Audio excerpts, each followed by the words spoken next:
განაპირა ლაზერი არის პარტანზე ლაზერი, იტრიუმ ალუმინიუმის გრანატი არის ლეგირებული ნეოდინით.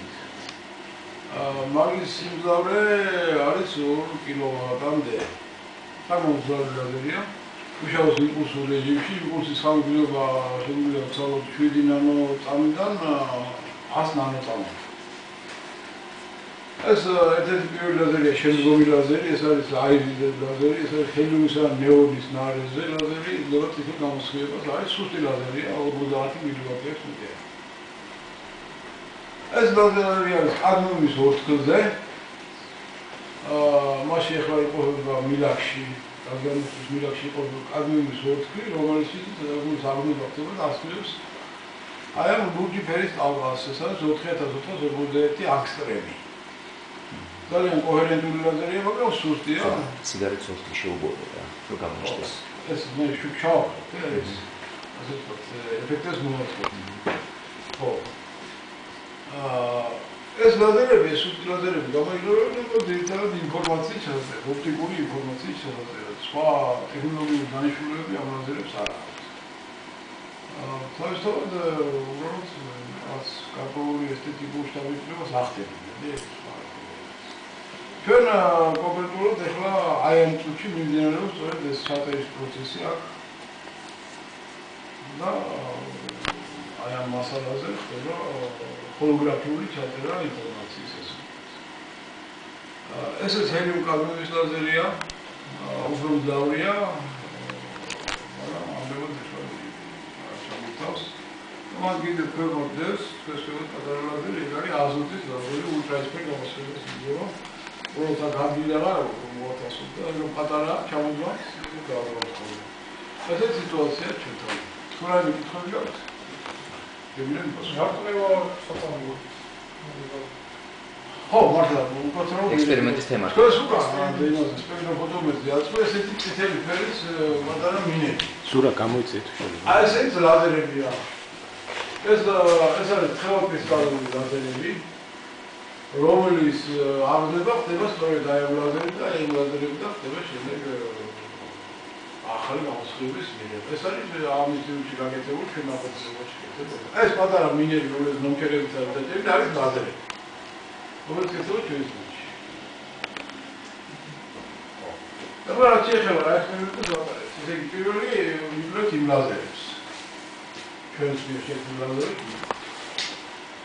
მეორე არის ის რომ ჩვენ მაგალითად უნდა შექმნათ სულიად ახალი ტიპის ლაზერი, ეგრეთ წოდებული რომელ განაწილებული კავშირის, რომელიც იქნება ერთდროულად ლაზერი და ჰოლოგრამი.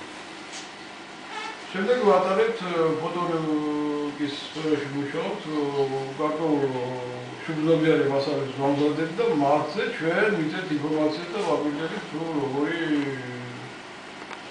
ხარისხით იწერება ინფორმაცია, როგორი მოცულობით იწერება ინფორმაცია და ასე შემდეგ. ჩვენ შეგვიძლია კომპაქტ დისკში ჩავწეროთ. ამჟამად ახლა აწყვეტილია ელემენტარული ჰოლოგრაფიული სქემა, ეს ორი თხელი ტალღა ინტერფერირებს და ამის შედეგად აღიწერება ვიბრაციული მესერი, ვიბრაციული მესერი აკეთებს ვიბრაციას. ახლა შუქი ჩაქრობა. ორი მაქსიმუმ ჩანს. ოჯახს. Cina jobs, mă interesează rom interferențe guaciului tu guaciului. Difracțiunul și mă chiar dese. Am difracțiunul. Ramda e hazul. Ეხლა აქ იქნება დაახლოებით 600 ხაზი. მილიმეტრზე 600. Čo interferențe. Problemi difracțiunul. Spectrophotometry, просто. Spectrophotometry. Spectrophotometry აშოში. ჩავდეჭვით შეიძლება. აი, მაგ კაითან არის და ორი რა. აი ესე მუშაობს ახლა. აი ესეთი დიფრაქციული გერმიჩას. ეს უბრალოდ ჰოლოგრაფიული ჩაწერა არ არის თავს. პოლარიზაციული ჰოლოგრაფიული ჩაწერა გია. აქ იწერება ორი ურთიერთმართული პოლარიზაცია. რომელიც შორის ზოგადი სახის ინტერფერენცია არ უნდა ხდებოდეს, მაგრამ ხდება. ეს პოლარიზებული სქემა. კი, აქ ხო პოლარიზებული სქემა. ეს არის პოლარიზებული ვერტიკალურად, ეს არის ჰორიზონტალურად. აქ იგრიბებიან ეს სხივები. და ქმნიან ინტერფერენციულ სურათს არა ინტენსივების განაწილების სახით, არამედ პოლარიზაციების განაწილების სახით. პოლარიზაციის. ხო, ასე იწერება პოლარიზაციული ვიბრაციული მესე. ჩვენ ახლა პოლარიზატორი დავატრიალოთ.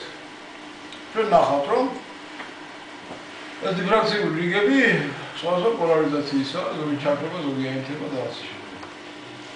როგორც კი არის პოლარიზატორი, უნებოთ გაჩვენეთ. პოლარიზატორი შეიძლება თვითონ კონსტრუქციაში მითითოს ისე რომ ინფორმაციის გადაქმნელი იყოს ან შეიძლება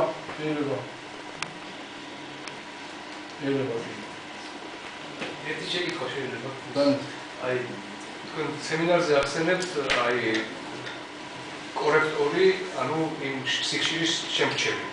ეს სელექტორი მოდიშია. ეს შეიძლება ასეთი სელექტორი იყოს, აი მექანიკურად, აი თქვა დიაფრაგმა იყოს აი ხრელი და ის ბრუნავდეს ისეთი სიხშირით, რომელიც მინდა გამოყო. თუ ეს ძალიან ძნელია. მექანიკური სიხშირე ეგეთის მიღება შეუძლებელია, იმიტომ რომ სინათლის ტალღის სიხშირე არის 10-15 ხარისხის თერცი. ხო. ჩვენ ასეთ მექანიკურ სისტემას ვერ შევხვდით. წარმოიდგინეთ თავშევთ, რომ შეაფრთხილდეს, ხო? ეს ნიშნავს, რომ ეს უკვე სინათლე. ეს რას ბრუნავს, უკვე ეს სინათლე. არა, სიხშირეს ვამბობ. სიხშირე, ბატონო, სიხშირე. ის თქვენ ამბობთ, რომ ეს ნახვლებიანი დისკი დააბრუნოს, ხო? ეს ნიშნავს, რომ ეს ნახვლებიანი დისკი უკვე არის თვითონ ირანგარის სიხშირეა. სიხშირე დაგჭირდება დასაბრუნებლად, რომ უკვე ხო. თვითონ ეს უკვე სინათლეა თავშევთ, იმიტომ რომ სხვა არაფერი ამ სიხშირეზე არ ეხება. ასე ავანტო ხო შეიძლება. ბატონო. ერთი შეიძლება.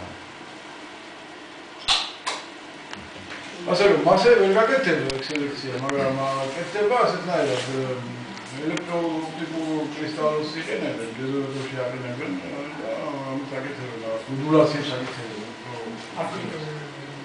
უფრო მოდულაციებს აკეთებენ, ვიდრე სელექციებს.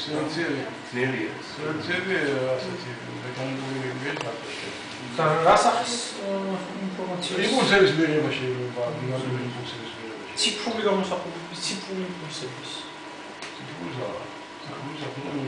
თუ ჩვენ გვაქვს რაღაც პროგრამულად ყვება ამის, რაღაც ციფრული პროგრამით ხდება ამის ყვება, მაშინ კი ამის გამოსხივება მაშინ ციფრული ინფორმაციას გამოიტანს. აი ეს მომირო არის, ის ჰოლოგრამას იღებს. ხო, აქ ჰოლოგრამას ვიღებ ამბობს. ბატონო ზურაბ, შეკითხვა აქვე. თქვენ რომ ახსენეთ ინფორმაციის გადაცემა ხდება ლაზერის საშუალებითაც. აი მაგალითად მაგნიტესობის ლაზერს შეუძლია, რომ აი მაგალითად ფურცელი ჩამოაყორ და ინფორმაცია გაწყდეს. ანუ აღარ გადაცეს. და ანუ ეგ როგორ არის განსხვავებული, რა სიძლიერესაც შეუძლია, მაგალითად ელემენტარულ ფურცელის ან ლითონის ფირფიტამ გაწყვიტოს. თუ ან არ გაარღვევოს. აი, აღარ გაწყვეტს. და ყველაზე იგი მაგით შეგვიძლია თქვათ, რომ ეგ არის დაბალი ინტენსივობის, რომ დაბალი ინტენსივობის დარგვა. და დაბალი ინტენსივობის არ კი, მაგრამ თუმცა დიდი ინტენსივობის იყოს, მე თუ გადავკეთა ლაზერის ინფორმაცია აღარ გავყო. ლაზერის პროცესი შეწყდება. ბატონო ზურაბ, ამ სპილენძის სფეროს დანიშნულებაც აუხსნათ. ეს არ ეხება ჰოლოგრაფიას. ეს არ ეხება ჰოლოგრაფიას. რადიოგრაფიის სფერო. არ არის რადიოგრაფია. ეს არის სფერული კონდენსატორი. შიგნით არის კიდევ მეორე სფერო. მაგრამ დიელექტრიკი ამ შემთხვევაში არა. არის. მათ შორის. მათ შორის არის. აბა აქ ახლა აქვს და აქ ამ კონდენსატორში უნდა შეიქმნას ოზონის კვარტი. გარკვეული ბატონო, ოზონის კვარტი წარმოიქმნა. არა, ოზონი არა. მე ამას ასე უწოდებ, ტესლას დიპოლს უწოდებ. ტესლას. ხო, აქ ისეთი უნდა შექმნას შიგნით, რომ აი ამ ნახვლებიდან უნდა ავიღოს სფერული ელა. რამდენი ლოტინი? ბატონო, რამდენი წარმოადგენი? მაქსიმუმ. ჩვენა გვაქვს 30 კილო ვიტამდე. მაგრამ არ ყოფნის. უნდა მოვიტანოთ ან ვანდერგრაფის გენერატორი. ვანდერგრაფი მილიონსაც ვანდერგრაფის გენერატორი გავაკეთო, ამ მოვიტანო, რომ მიიღო ძალიან დიდი გადაბმულობები და ამის შემდეგ თეორიული ასე ვთქვათ. წინასწარმეტყველებით უნდა მიიღოთ სფერული. რამდენები იქნება ეს? დენები არ იქნება. ის მოდერნია ეს ფერიც. არ იქნება. მაგრამ ჩვენ ძალიან პატარა სიმძლავრის ზეროაც რომ მიიღოთ და სფერული ერების გენერატორი ეს სული არ იქნება.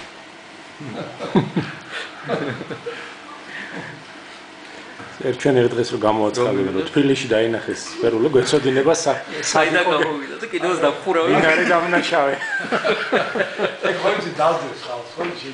მეგობრებო, ყოველდღე მინდვრა არ მოსელა. უთხარი ის. რო გამოგიდოს მე რა შეიძლება. გავიწევი ხოლმე. ვანდერგრაფის გენერატორის დამზადება ხო შესაძლებელია. ვანდერგრაფის გენერატორი ამ ლაბორატორიის პირველი ჩემო სიგიზმა დაინახა სფერული ელვა ეზოში. ძალიან გამიგდებოდა. რეჟიმის წერტანო გადაისვას იმის ინტერნეტში ახლა არის. პაკეტები. ვანდერგრაფი მოიტანა მოხდება. ერთად მიიღოთ სფერული. კოლექტიურ სურათს შევით გადავიდეთ მე, იმიტომ